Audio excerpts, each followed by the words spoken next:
vamos a comenzar con la lección y hemos dicho al principio que Dios nos ilumine. ¿Sabéis por qué decimos que Dios nos tiene que iluminar en vez de decir que Dios nos revela? Porque la revelación está toda dada. Aquellos que a veces decimos que Dios me ha revelado algo, realmente lo estamos diciendo mal porque la revelación ya fue dada. ¿Sí? ¿Lo entendéis? Y os voy a hacer un ejemplo un poquito gráfico. ¿Veis todos estos libros de aquí? Estos libros son, aquí en estos libros hay un conocimiento que Dios nos ha dado. Pero para poderlos ver, para poderlo entender, tenemos que tener la luz. Pero, vale, aquí porque ahora tengo luz en los ordenadores, pero si apagamos la luz, no vemos, no podemos entender ni saber lo que Dios nos dice en estos libros, y es por eso que necesitamos la iluminación de Dios para entender la revelación que ya ha sido dada primeramente. Es decir, revelación ya ha sido dada toda completamente en la palabra de Dios. Lo que tú y yo necesitamos a día de hoy es luz, es iluminación para entender lo que Dios ya ha revelado primeramente. ¿Sí? Y en eso vamos a trabajar en estos días, cada vez que estemos dando estudio de verdades fundamentales. La idea de dar el estudio de verdades fundamentales es que esas verdades primordiales, fundamentales, que son cimientos para nuestra vida y nuestra fe, podamos hacerlo nuestro, iluminarnos, penetrar en nuestro corazón de tal manera que Dios pueda hacer la obra completa en nosotros y a través de nosotros.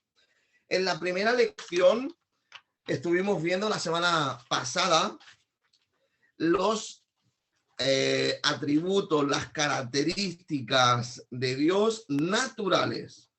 ¿Y qué fue lo que estuvimos viendo? Entre otras cosas, estuvimos viendo que Dios es un ser personal. Cuando hablábamos de que Dios es un ser personal, hablábamos de que Dios es un ser que piensa, siente y toma decisiones. ¿Sí? ¿Se me escucha? ¿Se me entiende bien por ahí? Vale, pues luego estuvimos viendo que Dios es espíritu. Y a pesar de poderlo explicar de una manera poco evidente, porque al fin y al cabo decir que Dios no tiene cuerpo es, a la hora de explicarlo es bastante complicado, pero podemos decir que Dios es invisible, que no tiene materia, pero sí tiene esencia. Sí podemos entender y comprender cuando las cosas son de Dios y cuando no son de Dios, porque hay una esencia, hay una forma de ser que lo caracteriza a aquello que viene de Dios a pesar de ser invisible y a pesar de ser inmaterial. También estuvimos viendo que Dios es uno, que a pesar de ser Trinidad, que es el siguiente atributo que vimos, que eran 3 en 1, podemos y debemos entender que es un solo Dios, pero que son 3 personas diferentes. Y también estuvimos viendo que Él es eterno. Estuvimos hablando de la eternidad, del concepto de la eternidad, de lo abrumador, de lo complejo, de lo grande que es hablar de eternidad. Porque cuando nosotros pensamos hacia adelante, y pensamos dentro de 50 años, nos podemos llegar a hacer una idea. Cuando pensamos dentro de 100 años, aunque sabemos que probablemente no estemos en la Tierra, pero nos podemos llegar a hacer una idea. Pensamos dentro de 500 años y nos podemos llegar a hacer una idea. Y pensamos dentro de 2000 años y dices tú, bueno, es un montón de tiempo, pero me puedo hacer una idea. Pero cuando pensamos en la eternidad hacia adelante, sin final, sin límite, es abrumador, es terrible, es demasiado grande. Pero ahora tú imagínate toda esa eternidad hacia adelante, también hacia atrás. Porque Dios no tiene principio, pero es que Dios tampoco tiene final. Dios es eterno, es gigantesco, Él es el que sostiene el universo, Él es el que sostiene todo. Es la grandeza, es lo inexplicable de Dios. Dios es eterno, no hay tiempo en Él. Luego vimos que Él era inmutable. ¿Y sabéis por qué es inmutable? Porque no tiene nada que mejorar, no tiene nada que cambiar, porque todo lo que hace lo hace bien. No es que no pueda cambiar, porque Dios podría cambiar, pero no tiene la necesidad de cambiar, por lo tanto es inmutable, Él no cambia, porque todo lo que hace lo hace bien, todo lo que piensa lo piensa bien, todo lo que siente lo siente bien, y como todo lo que hace, piensa, siente, decide, habla, todo lo hace bien, Él no cambia, Él es inmutable, porque es perfecto. Y luego nos estuvimos centrando en 4 atributos naturales de Dios, que era la omnipotencia. Estuvimos hablando de que Dios todo lo puede, en medio de la enfermedad, en medio de la angustia, en medio del dolor, en medio de lo imposible. Dios se revela como el Dios de lo imposible hecho posible. Luego estuvimos viendo cómo el Dios omnipresente, el Dios que está en todo lugar y en todo momento, y que eso nos desafiaba a un reto mayúsculo de vivir en una santidad mayor, sea donde sea, vivamos donde vivamos y estemos con quien estemos, porque Dios está en todo lugar y en todo momento. Y luego hablábamos de la omnisciencia de Dios. El hecho de que Dios todo lo sabe. Y es que un momentito, hay un audio por ahí que está abierto y necesitaría que se apagase. Un momentito, mutear. Se me escucha ahora mismo solo, ¿verdad? De acuerdo. Y cuando hablamos de la omnisciencia de Dios, estamos hablando de que Dios todo lo sabe. Lo que sucede, lo que ha sucedido y lo que ha de suceder. Dios va más allá de lo que tú y yo sabemos, de lo que tú y yo conocemos, porque Él es omnisciente, Él todo lo sabe. Él posee todo el conocimiento. Y ahora la cuarta característica va relacionada con la omnisciencia y es la sabiduría. Y la sabiduría nos habla del saber aplicar correctamente en el momento preciso, de la forma correcta, ese conocimiento. La sabiduría es el buen hacer o la buena aplicación de el conocimiento. Entonces, aquí terminaba la primera lección y comenzaba la segunda lección, que es la que vamos a compartir en la tarde de hoy.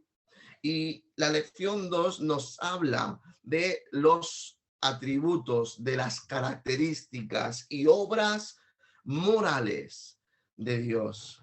Y aquí es donde muchos a veces no entendemos a Dios o no coincidimos con Dios, o incluso en alguna ocasión no llegamos ni siquiera a creer que Dios es bueno. Porque déjame decirte, ante la injusticia, ante la enfermedad, ante los desastres naturales, ¿cómo actuamos? Porque ante la injusticia, y déjame hablarte de injusticia como algo que a mí me parece injusto, como un hombre que cotiza la seguridad social. ¿Por qué yo tengo que trabajar y pagando a la seguridad social X dinero, X porcentaje de mis beneficios, cuando hay otros que por no hacer nada y engañando reciben cierta paga? Eso es injusto. ¿Por qué yo tengo que pagar mi alquiler mientras otros entran, le dan una patada a una casa y viven de gratis con el agua y la luz enganchadas y mil historias? Eso es injusto. Eso es injusto. Y además, no te retrases en el pago, porque encima a ti, que lo intentas hacer bien, te caen las mil y una, mientras que los demás pueden vivir mal y no sucede nada. Eso es injusticia. Y ahí es cuando a veces el rey David en los salmos decía: mi alma se abate. ¿Por qué? Porque veía cosas como los que no hacen las cosas bien crecían y prosperaban, mientras él y los suyos que intentaban hacer las cosas bien eran perseguidos, intentaban matarlos. ¿Y cómo reaccionamos ante tales injusticias? O, o ante la enfermedad de un ser querido. De un ser querido que aparentemente es buena gente, buena persona, que ama al Señor incluso. O la enfermedad de un niño. ¿Cuántos niños tienen cáncer y están en el hospital ingresados? ¿Cómo entendemos eso? ¿Dónde está la moralidad de Dios? ¿Dónde está la bondad de Dios? ¿Dónde está la justicia de Dios? Y es aquí donde tenemos que llegar a entender que muchas de esas cosas no proceden de Dios, aunque son permitidas por Dios. ¿Cómo entendemos los desastres naturales? ¿Y la gente que ha muerto en Turquía y en Siria la semana pasada? ¿Por qué? ¿Por qué? Que alguien me explique por qué. No, era la voluntad de Dios. ¿Cómo que era la voluntad de Dios que muriese? O sea, ¿cómo actuamos ante las cuestiones que moralmente ponen entre las cuerdas a Dios? ¿Cómo justificamos nosotros como cristianos que Dios permite que la gente muera de hambre? ¿Cómo lo justificamos? Y es que el asunto moral de la Biblia, el asunto moral de Dios va mucho más allá de las consecuencias que tú y yo podemos ver con nuestros ojos. Y es que el asunto moral y la naturaleza moral de Dios radica en que Él, primeramente y ante todo y ante cualquier circunstancia y ante cualquier consecuencia de las que podamos hablar, primeramente Dios es santo. Y así comienza la lección de hoy, hablando de la santidad de Dios. Y santidad habla de que Él es irreprensible, de que Él es perfecto, que Él no se equivoca. Y entonces aquí es cuando a lo mejor nuestra mente explota. Y entonces todo lo demás, explícamelo. Y entonces, cuando yo te tengo que decir que Dios... un micro abierto por ahí, Noemí, porfa. La santidad de Dios. La santidad de Dios posiciona a Dios en un lugar más elevado a los demás. porque no hay nadie perfecto, solamente Él. Y podemos observar que la santidad de Dios reside y se muestra en cada una de las actitudes de Dios, en cada una de las acciones de Dios, y lo vemos en su corazón y en cada una de las maneras en las que Él se muestra a la humanidad. Y vemos que radicalmente posiciona y se identifica la santidad con el amor a lo bueno y el odio a lo malo. Y eso es algo como que no nos cuadra mucho, ¿no? Como que Dios odia, Dios odia lo malo. Y es por eso que es necesario que Dios se separe de la humanidad debido a la condición pecaminosa del hombre. Debido a la condición pecaminosa del hombre, es necesario que Dios se separe. Es necesario que Dios esté alejado en cierta manera. Y es por eso que, por ejemplo, en el templo o en el tabernáculo había un límite hasta donde las personas podían acceder. Había un lugar donde solamente podía pasar el sumo sacerdote una vez al año, porque era el lugar santísimo, que era donde habitaba la presencia de Dios. Y en esa santidad, en esa perfección, no todos podemos habitar, o no todos podían habitar. Y la pura realidad es que tanto en el Antiguo Testamento como en el Nuevo Testamento encontramos diferentes lecciones, versículos que nos recalcan y nos enseñan que Dios es santo. Y viendo incluso podemos ver la enseñanza de que solamente una vez al año el sumo sacerdote entraba al lugar santísimo y entraba, y esto es curioso que lo podamos saber, entraba con una cuerda atada al pie, por si acaso Dios encontraba pecado en él y caía fulminado, pudiera ser rescatado y sacado fuera. ¿Escuchamos? Es muy fuerte. Estamos hablando de la inmaculidad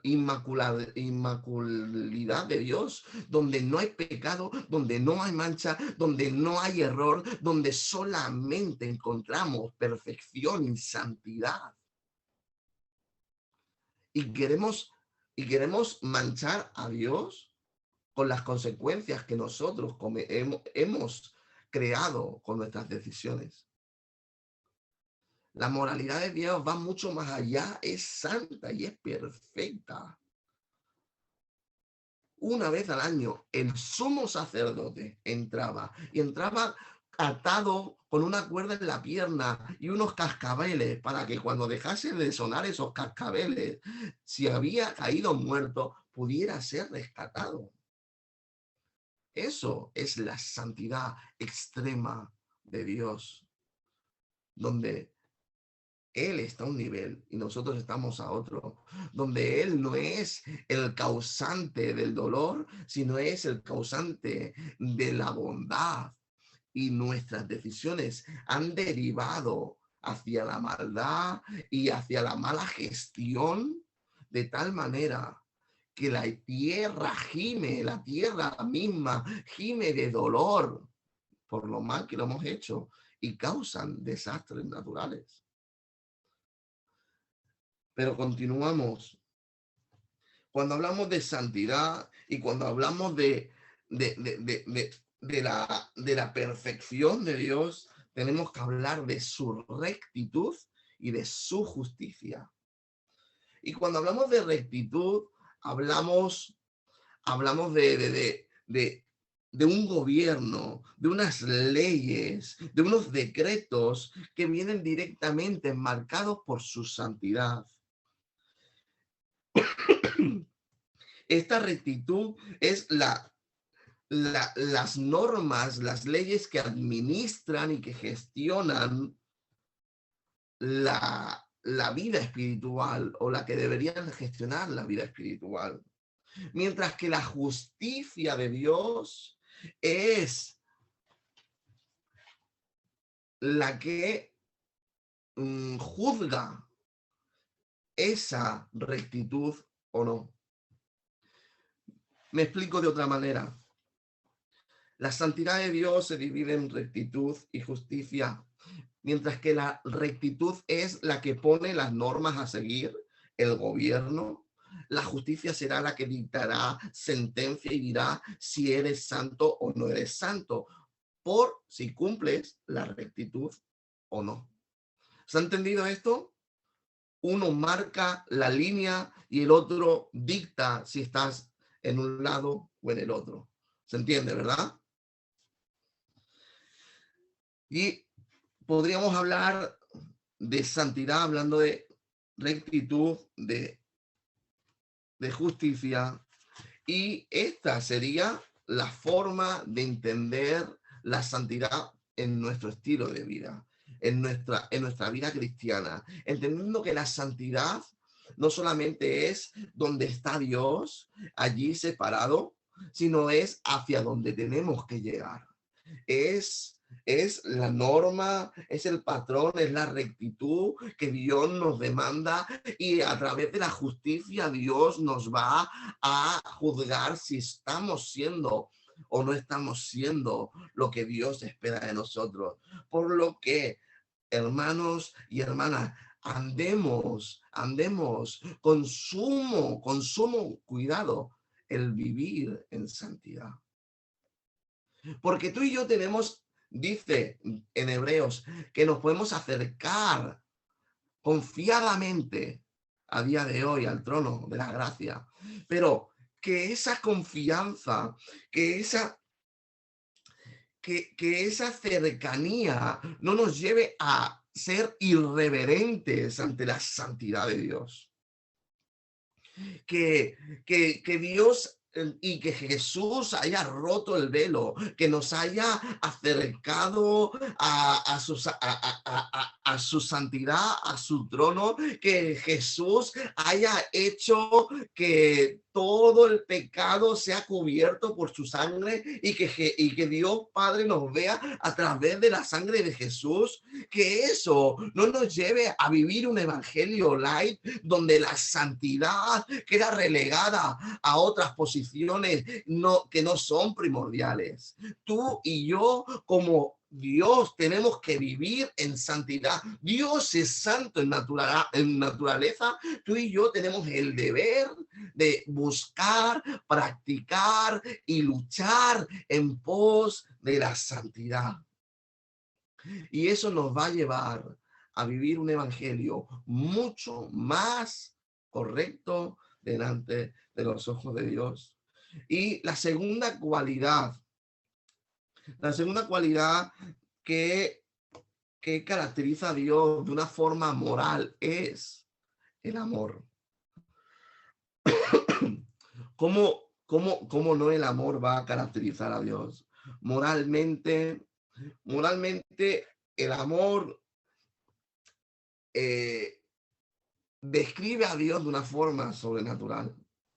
Describe a Dios de una forma extraordinaria. Simplemente con una palabra podríamos describir a Dios y podría ser amor. Amor de una forma entrañable, de una forma incondicional, de una forma donde la supremacía pueda ser el amor. Y es que no hay nada que podamos hacer para merecer el amor, ni para ganarnos el amor, ni para que Dios nos ame más. Pero es que tampoco podemos hacer nada para no ser merecedores del amor, ni que Dios nos ame menos, porque Dios en esencia es amor. Él es amor. Sus adentro, su personalidad, su forma de ser, su persona es amor. Y la pura realidad, y aunque encontremos diferentes perfiles de Dios en la Biblia, porque podemos ver en el Antiguo Testamento un perfil de Dios mucho más combativo, mucho más guerrero, y eso es directamente porque en el Antiguo Testamento está cuidando y protegiendo de su pueblo al que le está mostrando amor. Y eso a veces no lo entendemos. Entendemos a un Dios guerrero, combativo, peligroso, casi enfadado, donde dicta sentencia y muerte sobre un montón de personas, pero es que está haciendo todo eso en amor por su pueblo escogido. Mientras que más tarde en el Nuevo Testamento vemos a un Dios amoroso, espléndido, entregado. Y es porque Jesús vino y rompió los límites donde ya no había un pueblo escogido, sino que había una humanidad escogida en amor. Donde el amor ya no solamente era para un pueblo que había que ser protegido, sino que ahora todos éramos beneficiarios del amor de Dios. Y es aquí donde encontramos la diferencia entre ese Dios guerrero y airado, peligroso del Antiguo Testamento, que realmente es un Dios protector y amoroso a su pueblo escogido. Y la diferencia entre el Nuevo Testamento, donde encontramos un Dios mucho más amoroso, bondadoso, entregado, misericordioso para la humanidad. Y luego encontramos la obra creadora de Dios. La verdad que en esta parte de la lección vamos a encontrar diferentes puntos. Y lo primero que vamos a ver son los actos creadores. Luego vamos a tratar el gobierno soberano del universo, que este incluye el mantenimiento y la preservación de este. Y luego vamos a concluir hablando de la providencia que hace que se pueda cumplir el propósito eterno de Dios. Y la verdad es que encontramos en la obra de Dios que el conocimiento de Dios va mucho más allá de lo que podemos entender. Entendemos cómo Dios lo ha hecho todo, cómo Dios no solamente lo ha creado, sino que lo está manteniendo, lo está cuidando, lo está preservando. Y luego vamos a ver la providencia en cómo se cumple el propósito del para qué y cómo ha creado Dios. Hasta aquí, más o menos, vamos por la mitad de la lección. Y quisiera abrir un tiempo para preguntas, cuestiones, si alguien tiene algo que decir, añadir. ¿Sí? ¿Alguien tiene algo que decir? Todo el mundo callado. La verdad que es extraño, ¿eh? Es extraño el tener que dar una clase desde casa en silencio total y pleno, porque yo aquí me estoy escuchando a mí solo, mientras que la iglesia por lo menos escucharía decir algo. Bueno, continuamos. La verdad que encontramos como el conocimiento, dice aquí, el conocimiento de que el creador del universo existía antes de todas las cosas ha de maravillarnos ante la grandeza y la majestad eternas de Dios, así como hacernos comprender nuestra insignificancia en comparación con Él. ¿Entendemos lo que dice? El hecho de lo que hablábamos antes, el hecho de que Dios existía antes de todo, en la eternidad, donde años y años y años hacia atrás, pero años y años y años y años hacia adelante, todo todo lo que podemos concebir existía después de Dios, porque Dios existía antes.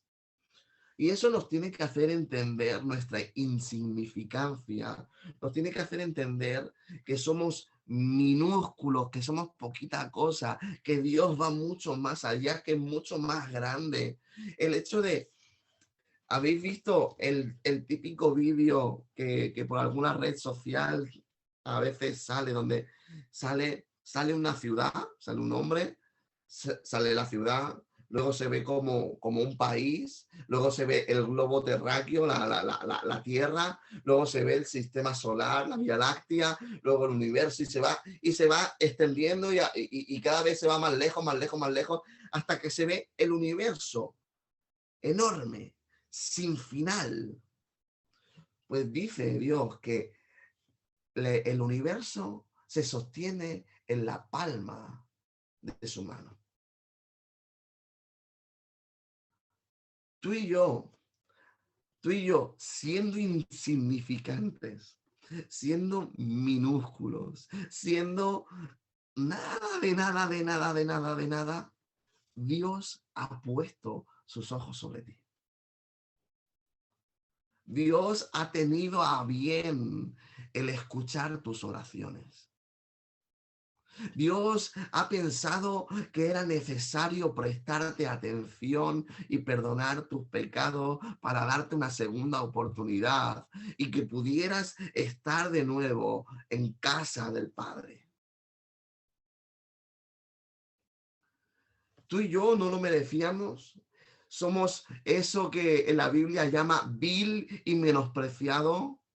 Quizá como Mefiboset, aquellos que conocen la historia, ¿no? Aquel que en su día era nieto del rey, pero que en ese momento era un tullido que estaba en una tierra donde no daba nada fruto. Tú y yo somos ese Mefiboset que no valemos para nada, pero que David, el rey de reyes, puso sus ojos sobre él y lo hizo llamar a palacio real.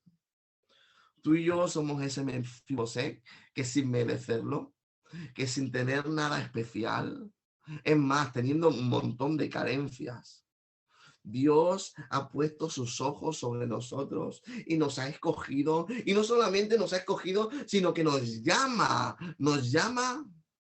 a ser parte de la extensión de su reino, a poder ser servidores y manos ejecutoras de lo que Dios hace aquí en la tierra. Poder ser de bendición a otro. Eso es una bendición impresionante.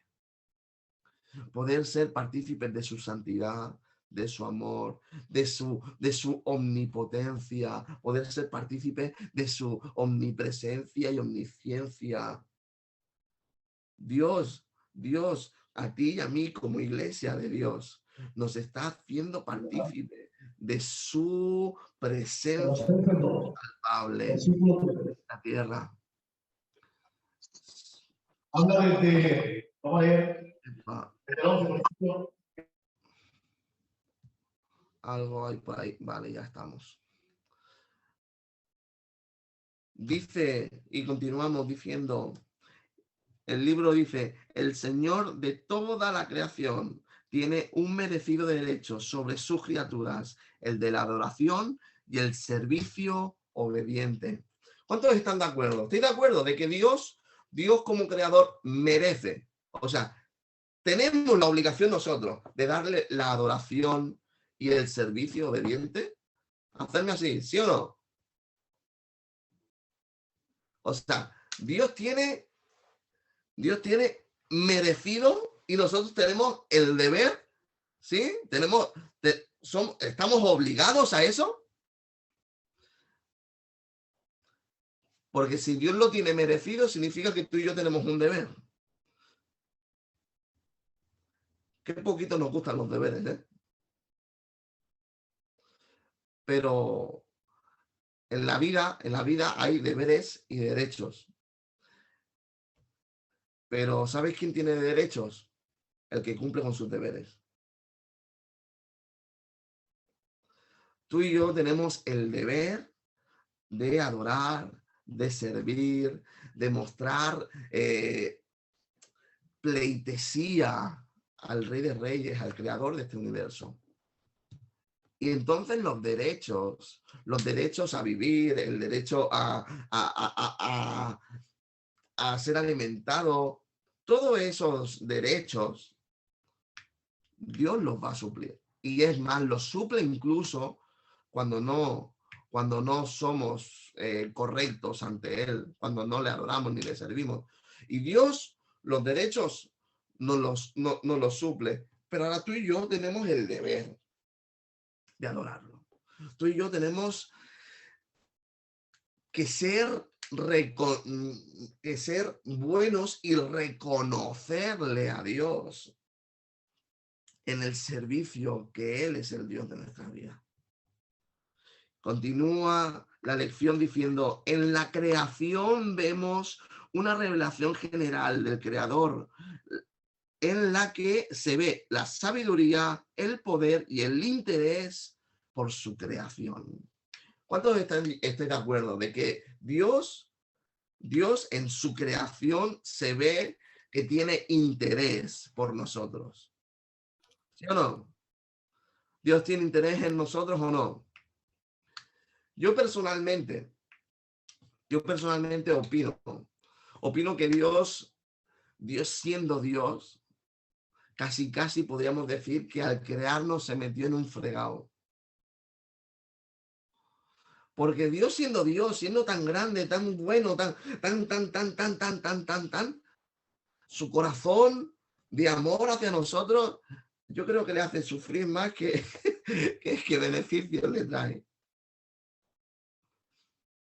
Pero por eso mismo, porque se ve una implicación con nosotros, porque le interesamos, porque nos ama, porque Él precisamente eso, nos ha creado y nos ha diseñado desde el deseo de crearnos, desde el deseo de amarnos, desde el deseo de mantenernos, desde el deseo de que estemos con Él. Y es por eso que yo, desde mi mente humana, todo aquello que me genera problemas, lo veo pues precisamente como eso, como un problema. Pero aquello que a Dios le está generando casi un rompecabezas, diríamos, desde la perspectiva humana, ¿no? Aquello que le damos dolores de cabeza porque le fallamos, porque no estamos de su lado.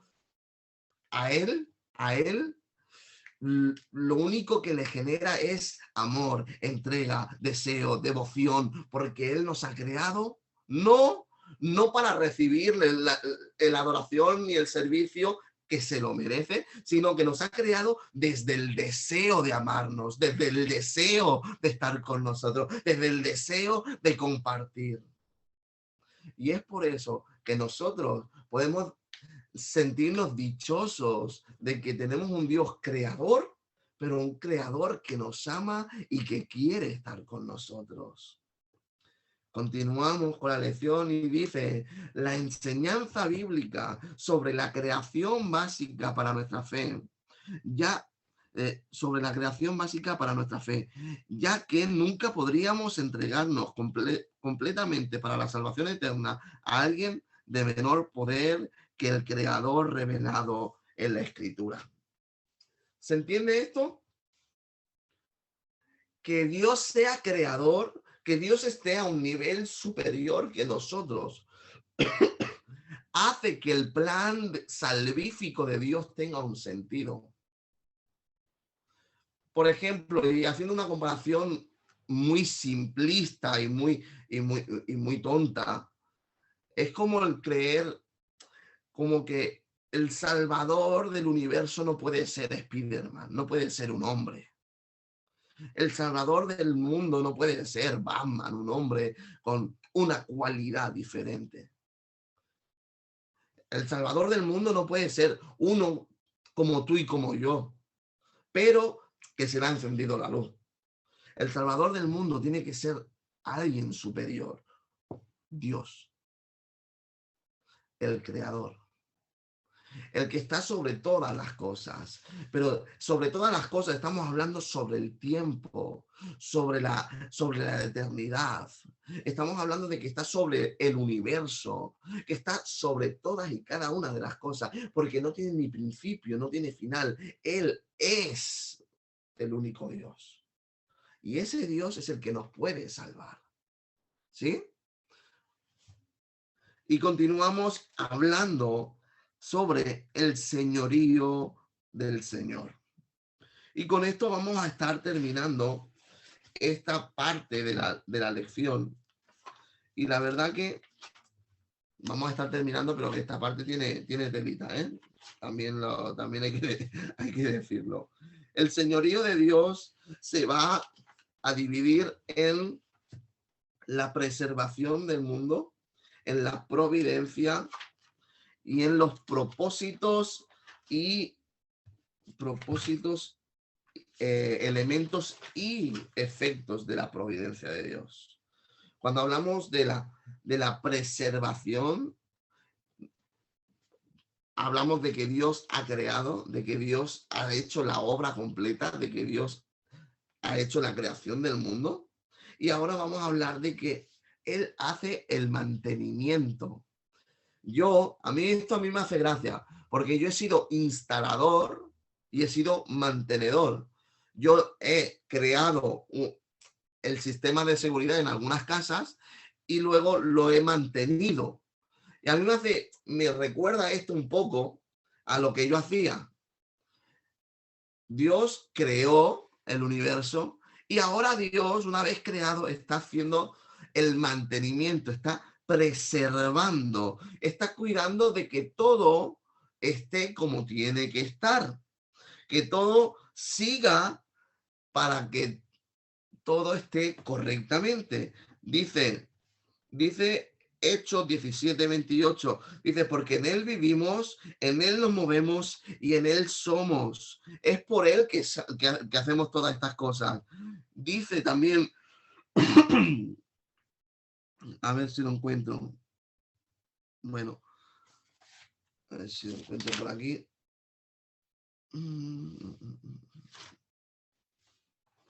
Bueno, ahora no lo encontraré, pero bueno. La cuestión es que vemos como Dios no solamente lo ha creado y lo ha dejado ahí a su aire, sino que Él procura y muestra un interés en la creación, no solamente en la humanidad, sino en lo que ha creado, para que todo se sostenga y todo pueda ser considerado y preservado para la gloria de Dios. Vemos que ha hecho leyes naturales, vemos cómo hay órdenes y factores que son primordiales. Y aquí tenemos que meternos en cierta manera en la ciencia y en la biología, porque en la ciencia podemos ver cómo hay cosas que son más importantes que otras. La ley de la gravedad es más importante que la ley de... Yo de esto no entiendo, pero sé que esto es así. Y esto ha sido creado por Dios para la preservación, para el cuidado, para el mantenimiento de la tierra, de la creación de Dios.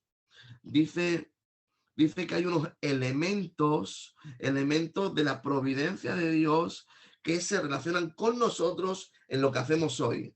Y dice que Dios se relaciona personalmente con el mundo que ha creado para poderlo preservar, para poderlo cuidar. Dice que Él hace que todo en la naturaleza se mueva como lo ha creado Él mismo. Esto podemos hablar de aquello que muchas veces se ha dicho de que estamos tan alejados del sol como para no quemarnos ni para morirnos de frío. Esto no es tan así, porque personalmente lo he estudiado, pero sí es verdad que en la oscilación y en el movimiento de la Tierra, todo gira conforme a la necesidad del mantenimiento. Dice que Él nos capacita y nos impulsa a las personas a fungir como agentes morales responsables con la libertad de escoger entre lo bueno y lo malo. Y esto es lo que lleva a encontrarnos en ocasiones en los dilemas morales en los que metemos a Dios. Nuestro libre albedrío, lo bueno y lo malo, el poder escoger tú y yo que somos malos, entre hacer lo que Dios quiere o hacer lo que no está en el corazón de Dios. Y dice, si el hombre decide aceptar la salvación que se le ha ofrecido, Dios le ha provisto ya de vida eterna con todo el gozo y esplendor que concede su majestad. Cuando tú decides estar del lado de Dios, se entiende y se espera que seas parte de aquellos que van a cuidar y van a preservar del mantenimiento de lo creado. Y ahora yo aquí,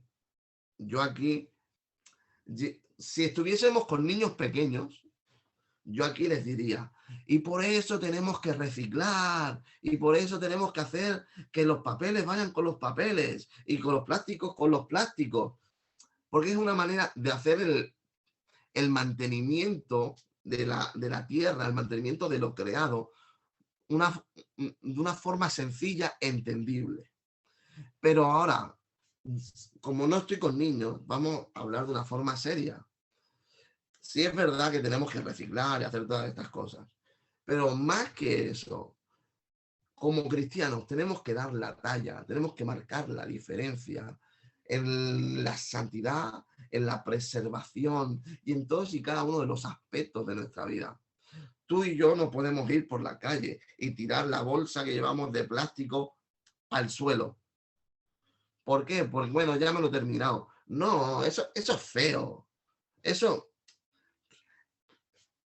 falta, cuidadoso. Eso en el testimonio no es bonito. No pierdes la salvación, no pierdes la santidad, no pierdes nada, pero feo. Y al que te ve, igual que lo pienso yo, lo piensa él. Tenemos que ser cuidadosos, tenemos que mostrar al Jesús que la gente ve. Tú y yo que hablamos de Jesús, somos el Jesús que la gente ve. Jesús no se va a personar una vez más aquí en la tierra y va a decir, aquí estoy Jesús, volverme a matar en la cruz. No lo va a hacer. El Jesús que la gente ve es el que tú y yo predicamos con nuestros hechos más que con nuestra boca.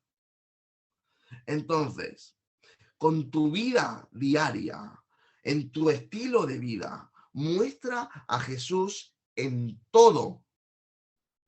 No solamente cuando te toca orar en el culto, levanta la mano y hace una oración súper bonita. No, cuando vas comiendo pipas por la calle, no tires las cáscaras al suelo, queda feo.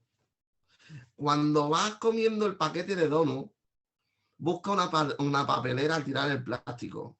Cuando estás comiendo el bocadillo, no tires las bolas de papel donde te caiga mejor o lo metemos debajo del coche para que no se vea.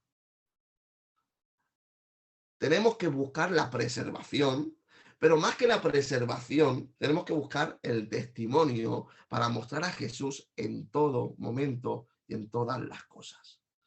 ¿Sí? Continuamos. Y tenemos que entender la providencia de Dios. La providencia de Dios es el pacto de Dios con el hombre para el buen cumplimiento de lo creado. Es la capacidad que Dios tiene de entender, anticipar y cumplir el propósito al máximo en la creación. A mí personalmente la providencia me costó entenderla bastante en su día. Lo repito, ¿vale? La providencia es la capacidad que Dios tiene de anticipar las cosas para que el cumplimiento y el propósito de la creación sea al máximo. el propósito y el cumplimiento de Dios sea al máximo, para que podamos ser lo que Dios espera que seamos.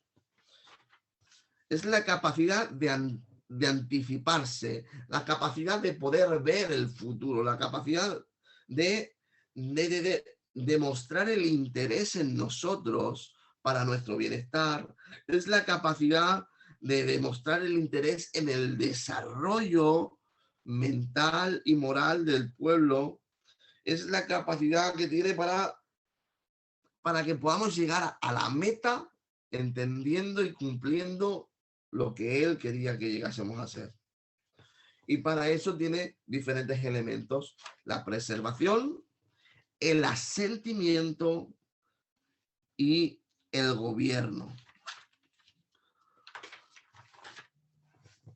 Hemos dicho, la providencia es la capacidad que Dios tiene de anticipar para el cumplimiento de su voluntad, ¿vale? Para el cumplimiento y llegar al máximo del propósito de Dios. Y esto se hace a través de la preservación, que es lo que hemos hablado antes, el asentimiento y el gobierno. La preservación es el cuidado y el mantenimiento. El asentimiento nos da la idea de que ninguna actividad en la tierra ocurre sin que Dios dé su visto bueno. Nada en la tierra ocurre sin que Dios dé su visto bueno. Dios asiente. Cuando decimos asentir, es el movimiento de cabeza, ¿sí? Está sintiendo, es que está haciendo así con la cabeza, ¿vale? Pues Dios, ante todo lo que ocurre, no significa que esté de acuerdo, no significa que lo haya creado él, significa que a día de hoy todo lo que ocurre en la tierra es asentido, es aceptado por Dios, porque Dios nos ha dado a nosotros la libertad de hacer las cosas. Dice Efesios 1:11, hace que todas las cosas según el designio de su voluntad. Todas las cosas que ocurren pasan porque Dios permite que pasen. Pero hay un tercer grado. Hemos dicho que está la preservación, que está el asentimiento y luego está el gobierno de Dios. El gobierno de Dios está con el objetivo de cumplir el propósito divino. Y hay 4 formas de gobierno. Dios puede gobernar de una manera donde no hace nada, no se implica. Dios puede gobernar donde evita males mayores. Dios puede gobernar predominando una situación. Y Dios puede gobernar determinando, tomando la decisión final. Son las 4 maneras en las que Dios gobierna y hemos visto gobernar a lo largo de la Biblia a Dios. Hemos visto a Dios no implicándose, por ejemplo,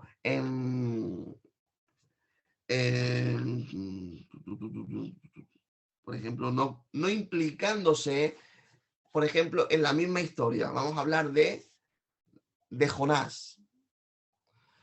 Hemos visto que no se implicaba cuando Jonás tomaba la iniciativa de irse hacia otro lugar. Pero luego evita que vaya a ese lugar. Entonces toma la decisión y predomina tomando la iniciativa de que un pez grande se lo trague. Y finalmente toma la decisión de que ese pez lo vomite en las playas de Nínive para que haga la función que tenía que hacer. En la misma historia hemos visto las 4 formas de gobernar. No hace nada, lo evita, toma la participación y finalmente toma acción. ¿Sí? Dios Dios en su providencia, en la capacidad de anticiparse, puede hacerlo con los 3 elementos que hemos dicho: preservación, asentimiento y gobierno. Y sin más vamos a estar dando por concluida esta lección, porque, bueno, hasta aquí llega la lección. Es una lección cortita, donde hablamos de los atributos naturales en la primera parte, y luego en esta segunda parte hablamos de los atributos morales. Hemos hablado de la santidad de Dios, de lo perfecto que es Él, y que su perfección no es la que lleva a las causas finales que podemos ver con nuestros ojos de maldad. Su amor lo que hace es acercarnos a Él, no causar los males que hemos visto, por lo cual Dios no es el responsable de las enfermedades o de la falta de alimento, sino que eso es causa de las malas decisiones de los hombres, y luego las consecuencias los hombres no las queremos y se las entregamos a Dios. Luego hemos visto la obra del Creador, hemos visto también el señorío de Dios a través de la preservación y de la providencia de Dios. Pues sin más, ¿hay alguna pregunta? ¿Hay alguna cuestión? Mira, lo bueno de hacer el estudio desde casa es que en una horita estamos. ¿Alguna cuestión? ¿Alguna pregunta que tengáis? Activar el micro y poder hacerla. Yo tengo una, Abel. Dime, Ángel. En el tema del gobierno, Sí. los 4 puntos, entiendo que no se implica, determina, lo evita y toma la decisión. Esos son los 4 puntos. Exactamente, pero lo has dicho en un orden incorrecto. Primeramente, no se implica. 2, lo evita. 3, toma acción. Y luego determina. Sí, es que no lo había pillado todo así al momento y bueno, lo he puesto como me he acordado. Pero vale, perfecto, ya está.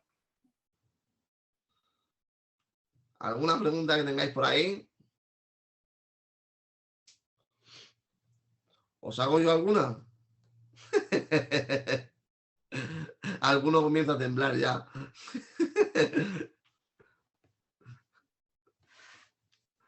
Bueno, simplemente haciendo un pequeño, a modo de resumen, la santidad de Dios. Hemos comenzado hablando de las causas morales de los problemas, como la enfermedad, como los desastres naturales.